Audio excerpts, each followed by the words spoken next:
पूर्णिमा तिथि का हिंदू धर्म में विशेष महत्व है। इसे धनदायक और संतानदायक व्रत माना गया है।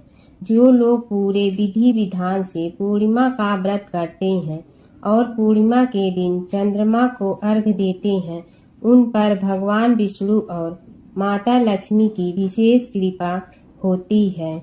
आइए जानते हैं पूर्णिमा व्रत की कथा। द्वापर युग में एक समय की बात है कि यशोदा जी ने कृष्ण से कहा, हे कृष्ण, तुम सारे संसार के उत्पन्न करता, पोषण तथा उसे संहार करता हो।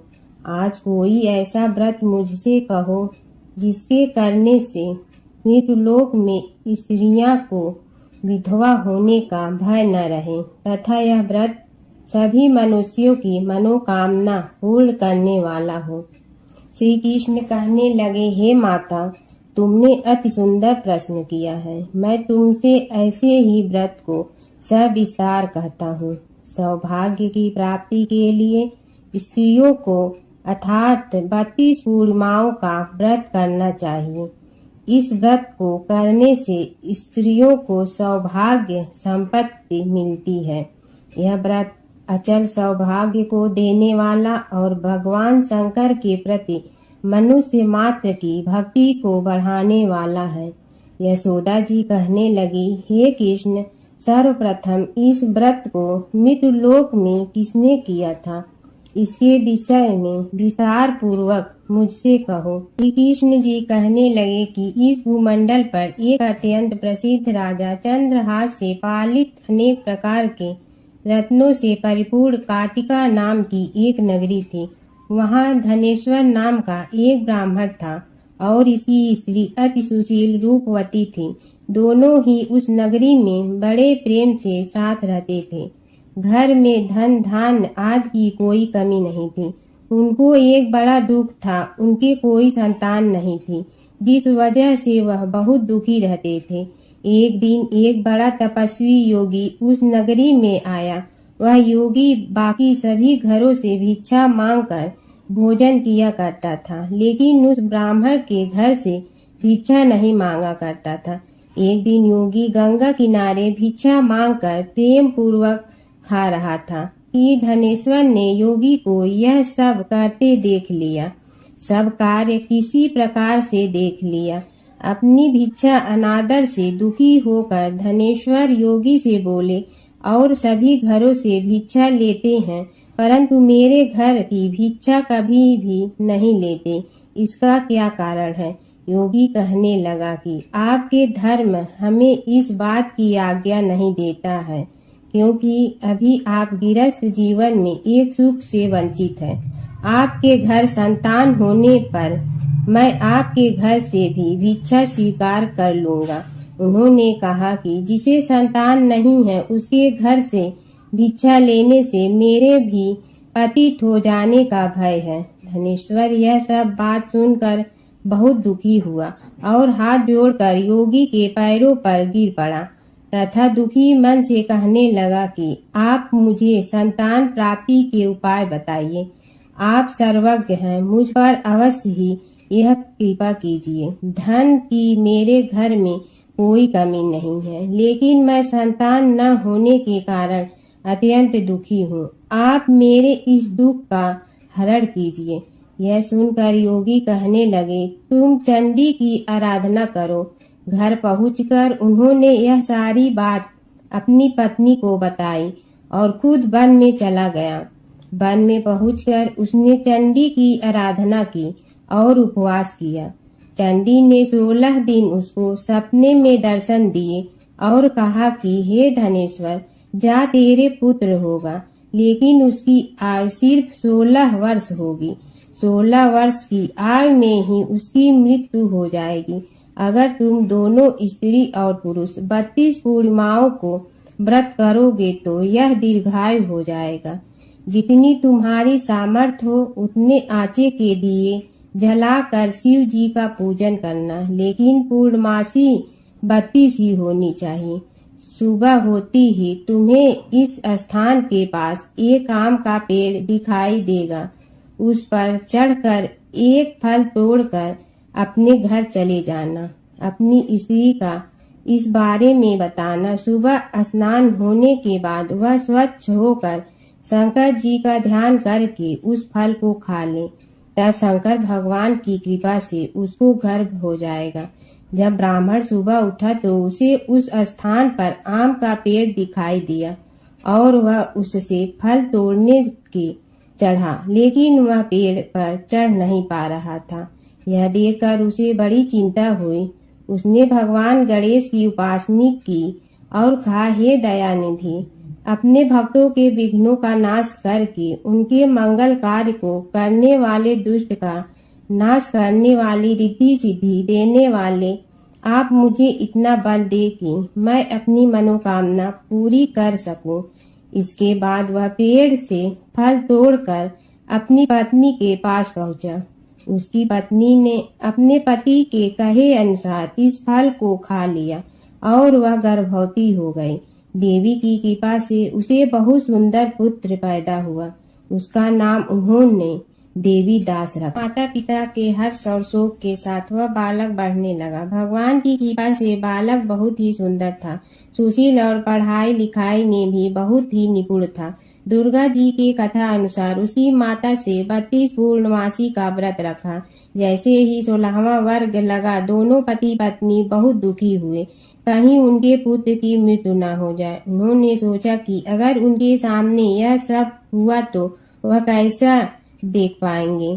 तभी उन्होंने देवीदास के मामा को बुलाया और 1 वर्ष के लिए देवीदास को काशी में पढ़ने के लिए भेज दिया। 1 वर्ष के बाद उसे वापस लेकर आ जाना। देवीदास अपने माता के साथ एक घोड़े पर सवार होकर चल दिया।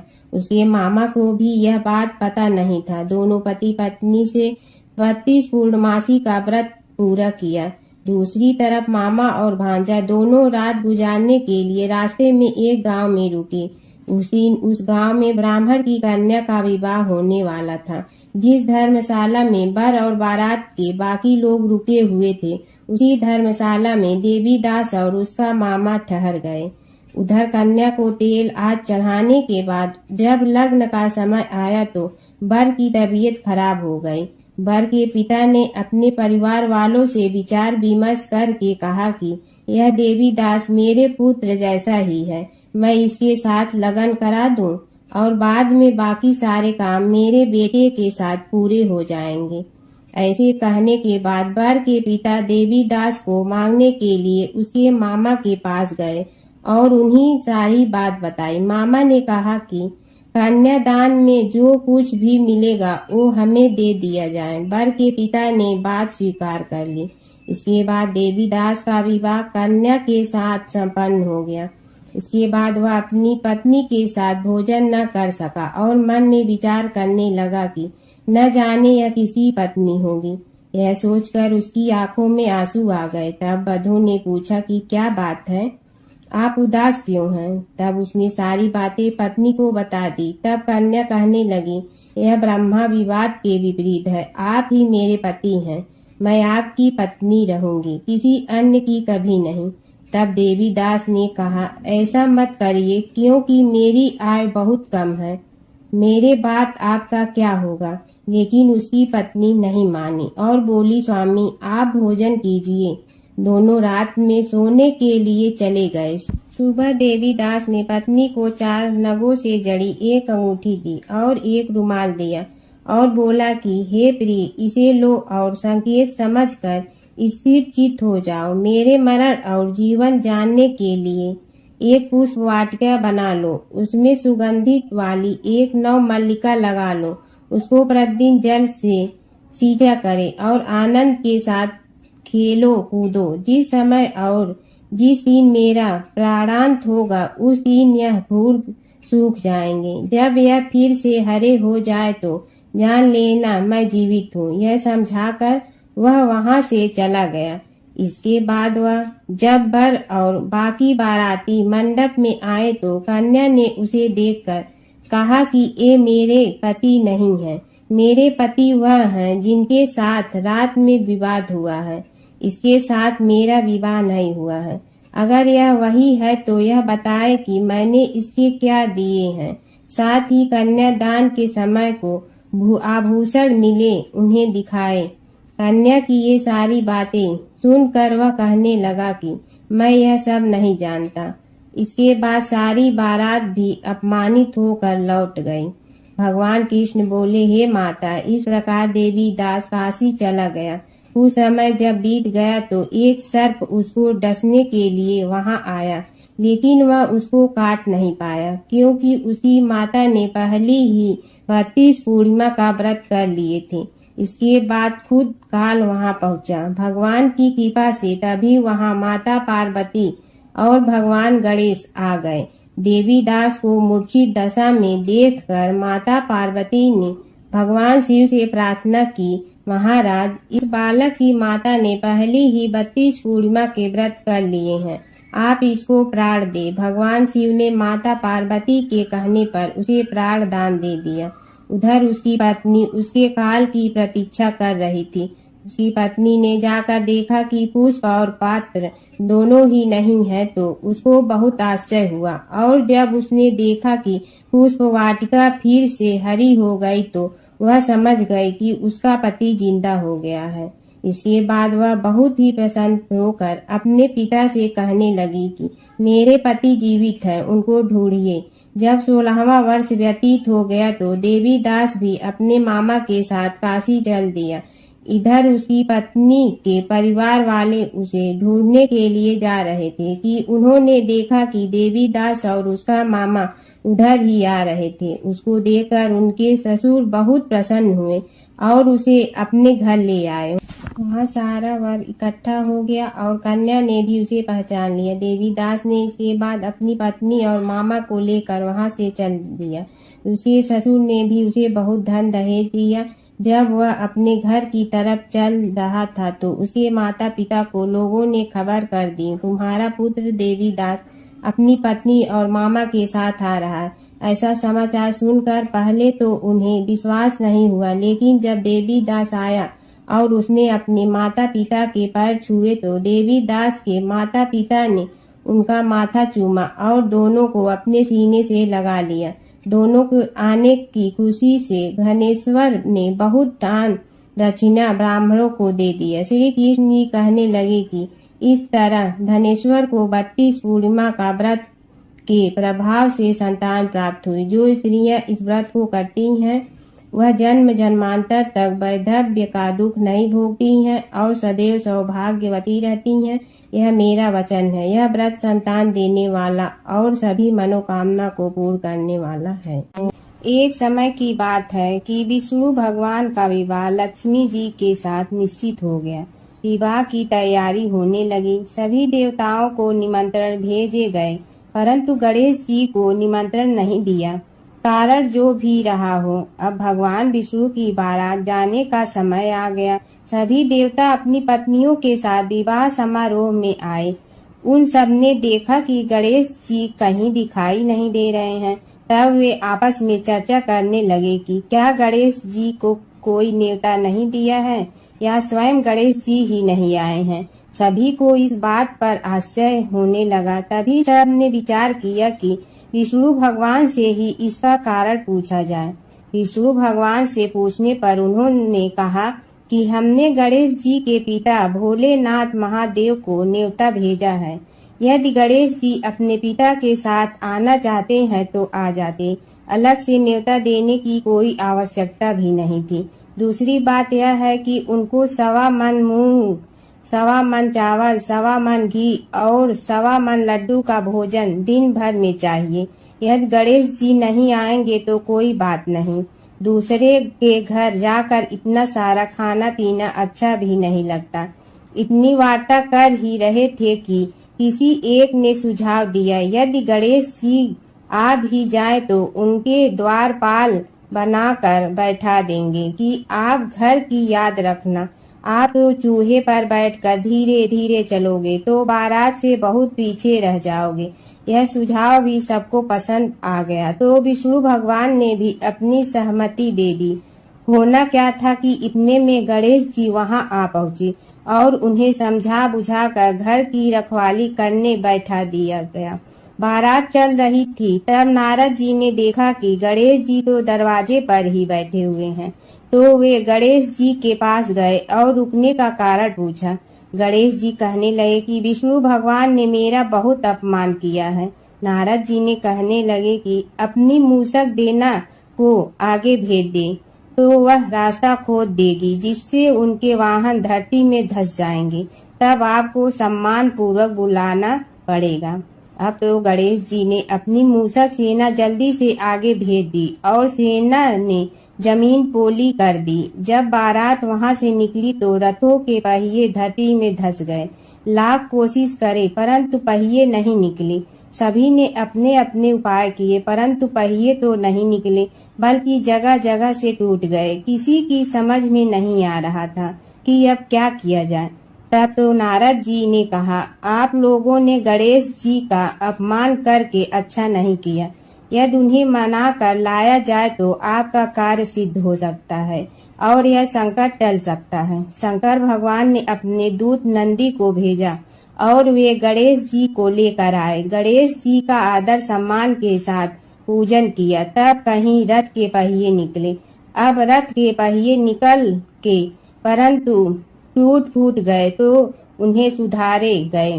पास के खेत में खाती काम कर रहा था, उसे बुलाया गया। खाती अपना कार्य करने के पहले श्री गणेशाय नमः कहकर गणेश जी की वंदना मन ही मन करने लगा। देखते ही देखते खाती ने सभी पहियों को ठीक कर दिया। तब खाती कहने लगा कि हे देवताओं, आपने सर्वप्रथम गणेश जी को नहीं मनाया होगा और न ही उनकी पूजन की होगी, इसीलिए तो आपके साथ यह संकट आया है। हम तो मूर्ख अज्ञानी हैं, फिर भी पहले गणेश जी को पूजते हैं, उनका ध्यान करते हैं। आप लोग तो देवतागण हैं, फिर भी आप गणेश जी को कैसे भूल गए। अब आप लोग भगवान श्री गणेश जी की जय बोल कर जाएं तो आपके सब काम बन जाएंगे और संकट कट जाएंगे। ऐसा कहते हुए बारात वहां से चल दी और विष्णु भगवान को लक्ष्मी जी के साथ विवाह संपन्न करा के सभी सकुशल घर लौट आए। हे गणेश जी महाराज, आपने विष्णु को जैसे कारज सारियो ऐसे कारज सबको सिद्ध कर जो। बोलो गजानन भगवान की जय। ओम जय जगदीश हरे, स्वामी जय जगदीश हरे। भक्त जनों के संकट क्षण में दूर करे। ओम जय जगदीश हरे। जो ध्यावे फल पावे, दुख बिन से मन का। सुख संपत्ति घर आवे, कष्ट मिटे तन का। ओम जय जगदीश हरे। मात पिता तुम मेरे, शरण कहूँ किसकी। तुम विनय और न दूजा, आस करूँ जिसकी। ओम जय जगदीश हरे। तुम पूर्ण परमात्मा, तुम अंतर्यामी। पार ब्रह्म परमेश्वर, तुम सबके स्वामी। ओम जय जगदीश हरे। तुम बिंदा के सागर, तुम पालन करता। मैं मूर्ख कल काम, कृपा करो भरता। ओम जय जगदीश हरे। तुम हो ये कय गोचर, सबके प्राणपति। किस विधि मिलूं दया में, तुमको मैं कुमति। ओम जय जगदीश हरे। दीन बंधु दुख हरता, तुम रक्षक मेरे। अपने हाथ उठाओ, द्वार पड़ा तेरे। ओम जय जगदीश हरे। विषय विकार मिटा, पाप हरो देवा। श्रद्धा भक्ति बढ़ाओ, संतन की सेवा। ओम जय जगदीश हरे। तन मन धन सब तेरा, स्वामी सब कुछ है तेरा। तेरा तुझको अर्पण क्या लागे मेरा। ओम जय जगदीश हरे। जय जगदीश हरे, स्वामी जय जगदीश हरे। भक्त जनों के संकट क्षण में दूर करे। ओम जय जगदीश हरे, स्वामी जय जगदीश हरे।